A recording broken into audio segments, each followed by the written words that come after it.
Welcome to Priviso Live, your trusted source for cyber and information security news from the heart of South Africa. I'm Lynn, and with me are our regulars, Stephen and John. We're coming to you from Johannesburg on Saturday, the 26th of July, 2025, and as always, we'll unpack the past week's big stories, share practical insights, and maybe even a laugh or two. Speaking of laughs, John, are you ready to behave today? Or keep asking Lynn for a date? I'll try, Stephen. But it's hard to keep my composure when Lynn is around. She makes remote code execution sound like poetry. John, the For only sure. thing you should be executing today is good security advice. Let's dive in. Before we jump into the weekly headlines, let's acknowledge a significant legal victory for child protection in South Africa.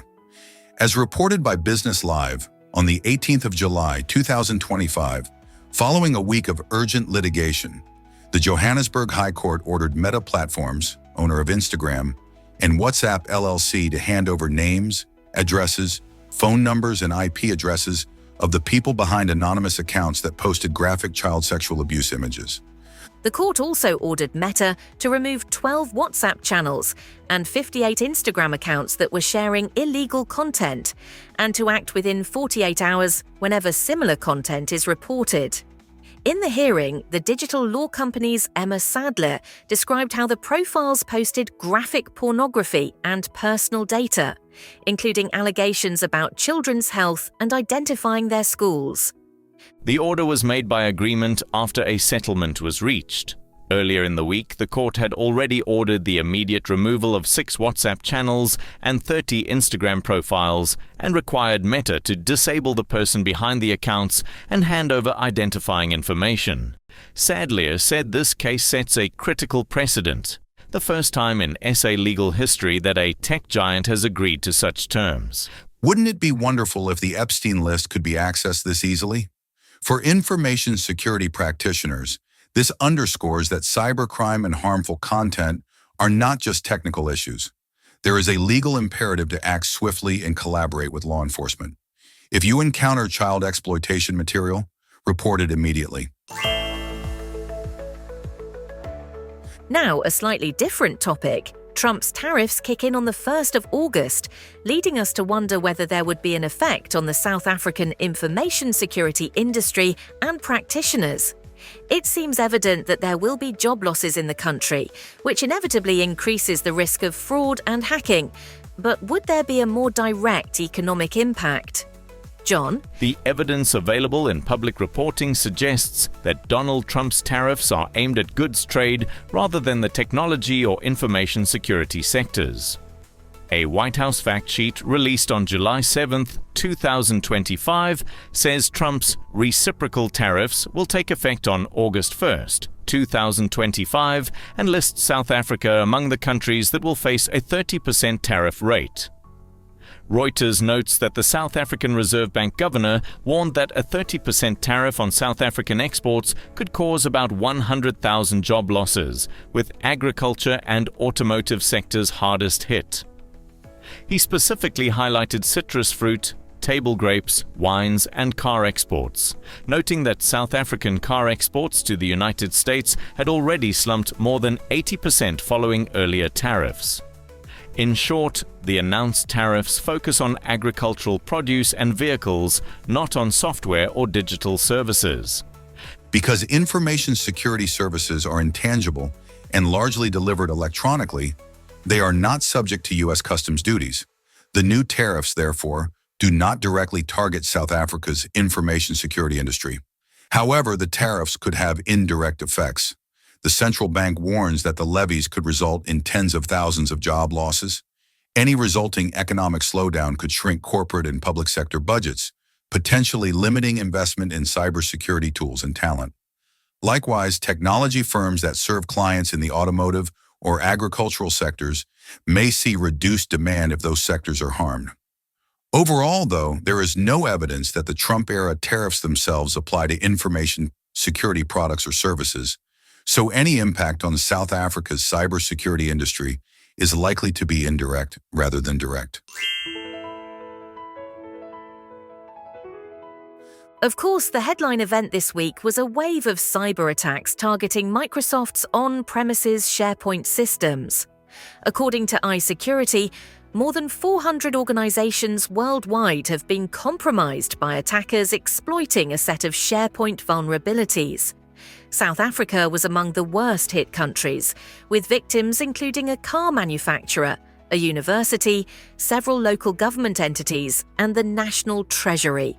The initial wave of attacks began around 17 July, and multiple attacks were observed on 21 July. The attackers abused unpatched SharePoint servers to implant malware, gain access to documents, and, in some cases, deploy ransomware. The National Treasury confirmed that malware was detected on its Infrastructure Reporting Model (IRM) site, which tracks public infrastructure spending. The department isolated the affected servers, requested assistance from Microsoft, and assured the public that other systems remained operational.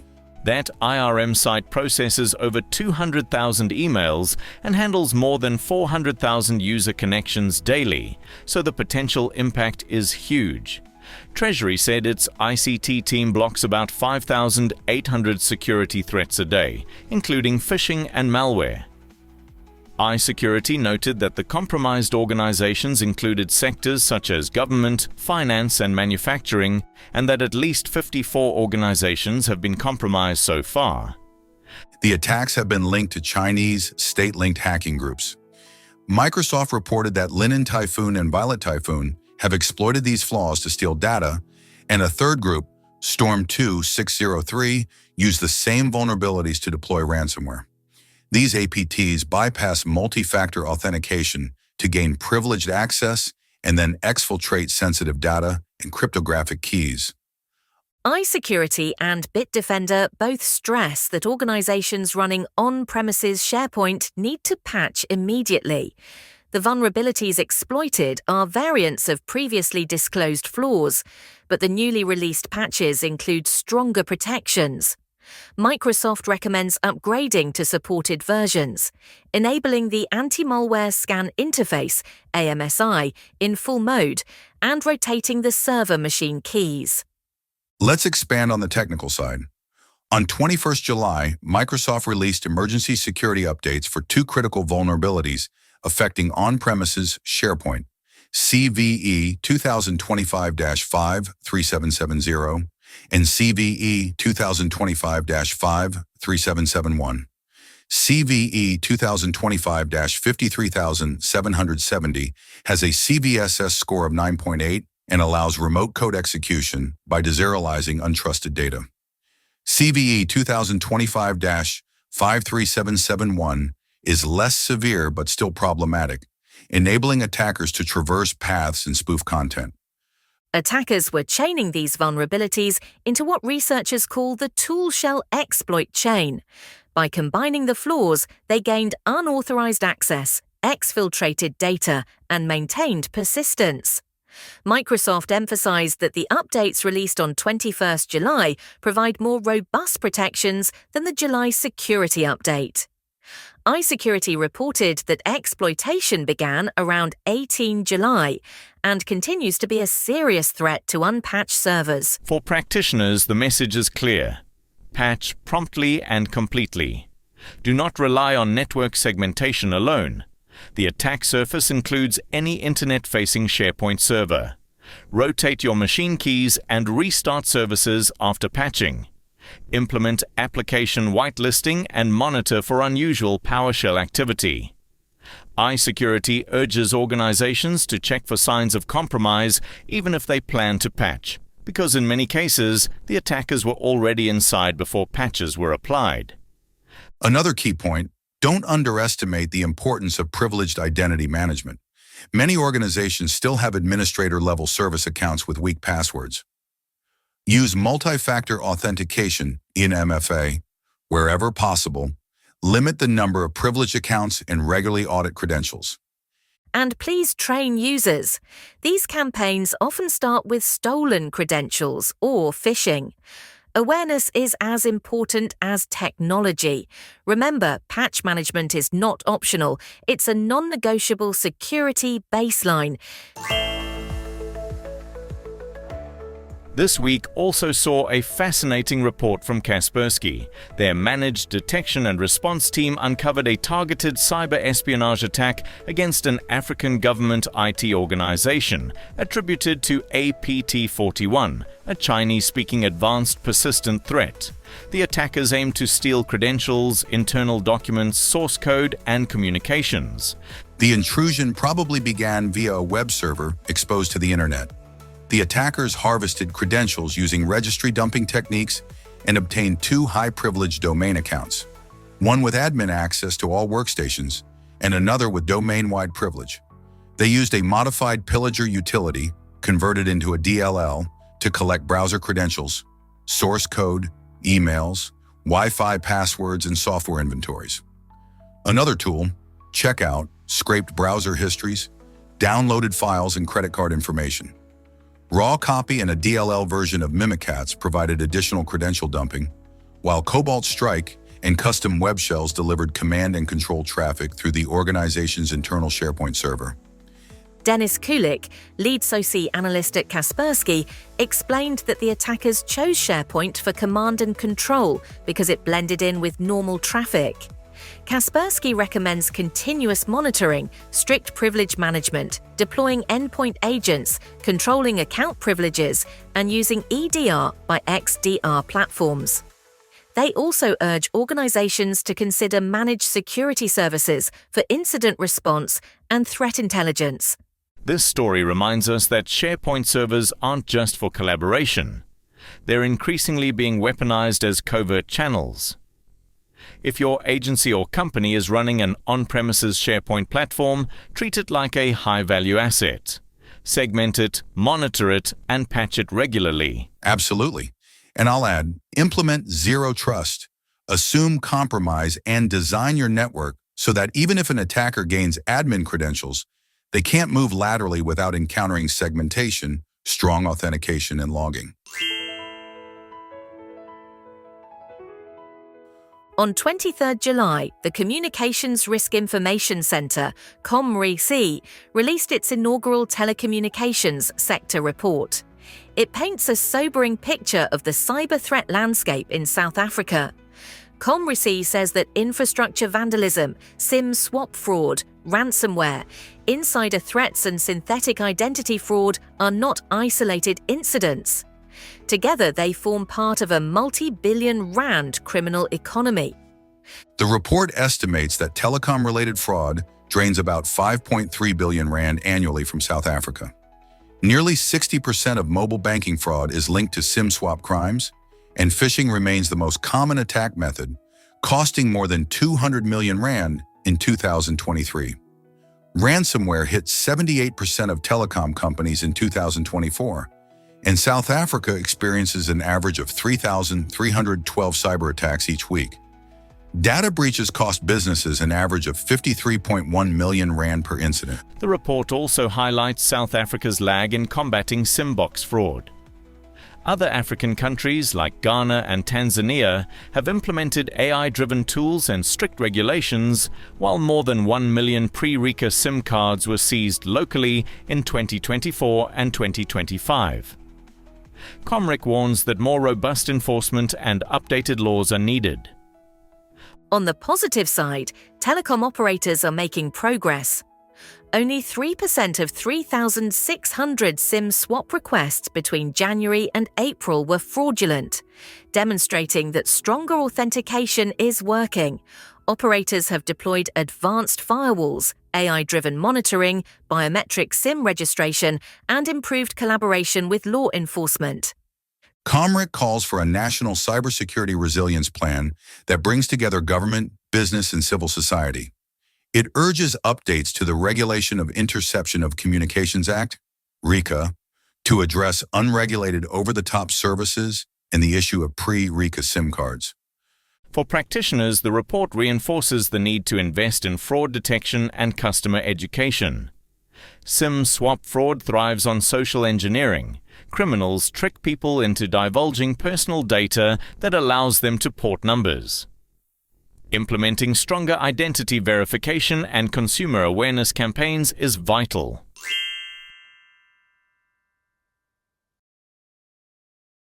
Moving beyond South Africa, a ransomware incident hit the Otjiwarongo municipality in Namibia on the 19th of July. The breach involved data exfiltration and a ransom demand by the threat actor INC Ransom. Namibia's Cybersecurity Incident Response Team, NAMCERT, detected the intrusion via threat intelligence and promptly notified the municipality. NAMCERT recommended immediate containment measures, including data mapping to determine the extent of exposure and isolating affected systems. A formal investigation is underway to assess the scale of the breach and secure the municipality's infrastructure. Although this incident occurred in Namibia, it highlights the cross-border nature of cybercrime in the region. Ransomware operators don't respect national borders. Municipalities and public sector entities must have response plans, back up critical data, and engage with their national CSIRs. INC Ransom is known for exfiltration and extortion. They often leak data if victims refuse to pay. Practitioners should ensure that backups are offline and tested, and that there is a clear decision tree for ransom scenarios. Remember, paying a ransom is not recommended, as it incentivizes further attacks and may not guarantee data recovery. And keep in mind the legal requirements in your jurisdiction. South Africa's Protection of Personal Information Act requires prompt reporting of data breaches. Even in Namibia, authorities emphasize transparency and collaboration. Another story involves the Perfect Blue Bluetooth vulnerabilities. Researchers discovered an attack chain leveraging 4 flaws: CVE 2024-45434, -45431, -45433, and -45432 in OpenSynergy's Blue SDK that allow remote code execution with minimal user interaction. Exploitation could give attackers access to GPS data, audio recording, personal information, and even lateral movement to vehicle control units. Millions of Mercedes-Benz, Volkswagen, and Skoda vehicles are affected, and proof-of-concept tests on models like the ID.4 and Superb show that attackers can gain user-level privileges. OpenSynergy released fixes in September 2024, but supply chain delays mean some manufacturers remain unpatched until June 2025. This demonstrates how vulnerability management is complicated by long product life cycles in the automotive sector. Mitigations include applying firmware updates, disabling Bluetooth when not needed, and enforcing network segmentation between infotainment systems and critical vehicle controllers. For practitioners, the lesson is that cybersecurity extends beyond traditional IT. If your organization manages fleets or connected vehicles, coordinate with suppliers to ensure vulnerabilities are addressed across the supply chain. Apply the same patching discipline to firmware and embedded devices as you do to servers and laptops. Another global story this week centers on Matenbuchus 3.0, an upgraded version of the Matenbuchus malware as a service loader. According to Peter Risk citing MorphiSec researchers, the loader, launched as a service in 2021, returned in mid-July with stronger stealth, persistence, and delivery tactics. Attackers can rent the HTTP-based version for $10,000 per month, or opt for a DNS-based version at $15,000. In recent campaigns, attackers used fake Microsoft Teams calls, pretending to be IT support to trick employees into launching Quick Assist and running a PowerShell command that downloaded a zip archive. The archive contained a modified Notepad++ updater and a malicious DLL that sideloaded the Matenbuchus loader. Once loaded, Matenbuchus 3.0 gathers system details, running processes and security tools, uses in-memory execution and strong encryption such as Salsa 20, and can launch reverse shells or run XEDLL MSI payloads. It leverages living-off-the-land binaries like RegSVR32 and MSI-exec for persistence and disguises its communication as normal traffic by using a Skype-like user agent or DNS over HTTP. MorphiSec calls Matenbuchus the Rolls-Royce of malware loaders because it offers elite features for targeted attacks. To defend against this threat, MorphiSec recommends educating staff to be skeptical of unsolicited Teams calls, restricting Quick Assist usage, monitoring for unusual use of RegSVR 32 or MSI-exec, using in-memory malware detection tools, and enforcing strict download policies. Patch management and endpoint visibility are crucial as always. Another noteworthy development came from the United Kingdom. On 22 July, the UK government announced plans to ban public sector and critical infrastructure organizations from paying ransoms after ransomware attacks. The proposed legislation would apply to local councils, schools, and the National Health Service, NHS, and aims to disrupt the criminal business model that has caused millions of pounds in damage. Security Minister Dan Jarvis said the goal is to smash the cybercriminal business model and send a clear signal that the UK is united against ransomware. Organisations outside the scope of the ban would still need to notify government if they intend to pay and seek guidance on whether the payment might violate sanctions laws. A mandatory reporting system is also being developed to give law enforcement information to track attackers and support victims. This follows a public consultation in January that proposed similar measures. The UK treats ransomware as a national security threat, and recent high-profile attacks on the NHS, British Library, and Marks & Spencer illustrate the risks. South African practitioners should note this trend. Governments are moving towards prohibiting ransom payments and mandating reporting. The ban reflects growing recognition that paying ransoms fuels criminal enterprises and doesn't guarantee recovery. Instead, organizations should focus on resilience, back up critical data, test restoration processes, and engage with law enforcement and incident response teams. This ties back to our earlier discussion about not rewarding ransomware operators. Exactly. Treat ransomware like any disaster. Plan, practice, and protect. And John, if you're thinking about paying a ransom to win me over, remember that's now illegal in the UK. Good thing we're in South Africa. Maybe I'll just send flowers instead. We've covered a lot today. The SharePoint hack and emergency patches, the APT-41 espionage campaign, the Comric report on telecom fraud, the Namibian ransomware incident, the new Matenbuchus 3.0 malware loader, the UK's proposed ban on ransom payments, and the continent-wide trends. Let's wrap up with practical takeaways. First, patch management is everything. Whether it's SharePoint, Crush FTP, or automotive firmware, keep your systems up to date. Monitor for indicators of compromise and don't delay applying critical fixes.